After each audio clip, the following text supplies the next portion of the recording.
Matt Canning, bodybuildingpro.com. I am here at the 2012 Mr. Olympia Expo in Las Vegas, Nevada. I'm here at the Universal booth with Universal spokesmodel bodybuilder Josh Landry. So Josh, tell us first of all, before we get into your work with the company, tell us a little bit about your bodybuilding career. I know that you competed this year at the Atlantic States, placed 10th.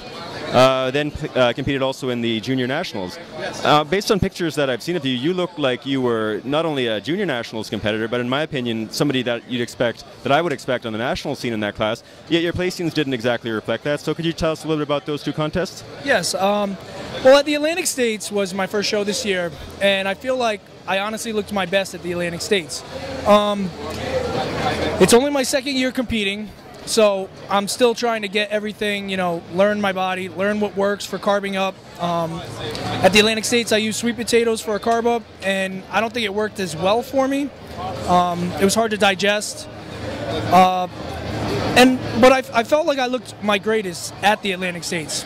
I went into Junior Nationals. After that, it was my first time stepping on the national level stage, and I wasn't going to try to make waves or do well. I just really wanted to go against some of the best in the country and just see how I go, see how things go. So everything was going pretty well out in Chicago, but the night before I was actually getting spray tan and I started feeling really nauseous. So I actually left the spray tan and on my way back to my hotel, I had to stop. And when I got to the hotel, I actually got sick. And I lost at least 2 or 3 meals of carbs, and then I went to bed because I just felt horrible. I wasn't even sure if I was going to be able to step on stage the next day. I woke up around 3 in the morning and I was feeling a lot better, so I started eating again. I went back to bed and I woke up in the morning and I looked awesome. I was dry. I was happy with how I looked. But as the day progressed, I seemed to flatten out and I didn't seem to hold the physique that I woke up with. So that kind of reflects, I think, in my placing. But I'm not mad with it. I did it. That was my goal, was to step on the stage and see where I was at. And now that that's done, I know a lot of the improvements I have to make, and I'm going to try and go into Junior USA's this upcoming May and see how I do there.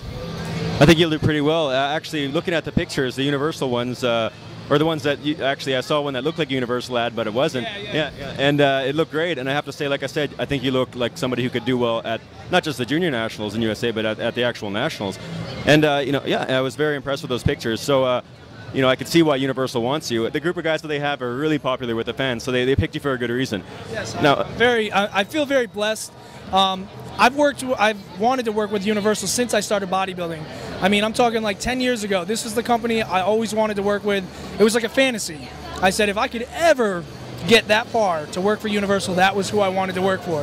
So when I finally made it, I mean, it was like a dream come true, literally a dream come true. So, I mean, I couldn't be happier. I feel so blessed right now. Well, you're with a good group of guys, David Hoffman, Brad Rowe, Frank McGrath, Antoine Viant. These guys are great fans, love them. So clearly, if you're there, they must think you have fan appeal. But on that note, speaking of Universal and the supplements, you obviously are with them, so you must take some of their products. So which ones do you like the most and why? I always take Atomic 7. It's our branched chain amino acid. I mean, I drink that throughout the day, all day, always while I'm training. I always drink it. Shock Therapy is a real great pre-workout. It doesn't seem to give me any jitters like some of the other ones out there. And I like it too because it also has BCAAs in it, which a lot of pre-workouts don't. And it has carnitine, beta-alanine, creatine, nitric oxide, so it's an all-in-one perfect pre-workout. I like using that. I use the Casein Pro for at night, and I like their Ultra Whey Pro for just any time during the day. It just, it mixes very well, goes down my digestion, digests it very easily, so that's what I like to use. Okay, one question. You said you drink the BCAA all day. Do you know how many grams about that is? Because I was actually wondering myself what a good amount to strive for. Exactly how much would you say you use approximately? Or not exactly, but approximately. Well, I couldn't tell you how much exactly I use per day in an amount, but I've always had the thought process that you can't have too many aminos. I've always had this little quote that I said to myself that I would rather have too many than not enough.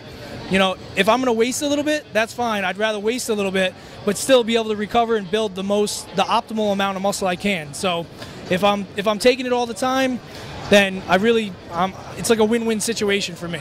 That's great, and thanks for the information, Josh. So where are we going to see you next? So next, going to Junior USA's. In May, you said? In May. That's the goal right now, and hopefully I place, my real goal is to be top 10 nationally at that show. I'm not sure if I'm going to be a heavyweight or a lighter super heavy. Right now I'm around 260, off season obviously. So If you'd be a bit too flat at super or at heavyweight class? I'm really not sure. We'll have to see, because I thought I was going to come in. This year I came in right at 225 at every show, so I was right on the cutoff. And I probably could have been better conditioned, so I probably could have been in the two teens, high two teens maybe. So each year with me learning more about my body and learning better things to do to get better condition, it's kind of hard to say what I'm going to weigh. I may be 225 on the dot again, but I may be way better conditioned. If it was up to me, I'd like to come in around 235, but it's just, it's a gamble right now. Yeah, so it's super heavy, like kind of one of the lighter. Actually, maybe not too light. You'd be 9 pounds up, I guess. So. Yeah. Well, I'm a little bit shorter. I'm only like 5'9", so. Yeah, we're the same height. That's good. Yeah. Cool. So it's a good height for bodybuilding. Yeah. Honestly, it is. Yeah. And a lot of the super heavies, they're always usually, a lot of them are over 6 foot or 6 foot. So those couple inches will make me look a little bit bigger, hopefully, compared to them. Yeah, 5'9", 235 versus 5'11", 255. It's comparable when you look at the muscle. In fact, I'd probably give the advantage to the 5'9" guy, to be honest. Thicker look. Yeah, and look at. That's what I'm hoping for. Look at Kevin Leveroni, Ronnie Coleman, 5'10" or 5'10 and a half. Exactly. Lots of bodybuilders around that height, so you got no issues there. So, any final words? Well, I just want to say thank you for this interview. I want to say thank you to Universal for giving me this opportunity to be with them, to also be here at the Olympia. It's an awesome experience, and everybody should come here at least once. It is a great experience here. I always like this. You really can't go wrong here in Las Vegas. So everyone, here at the 2012 Mr. Olympia Expo in Las Vegas, Nevada, here with Josh Landry at the Universal booth.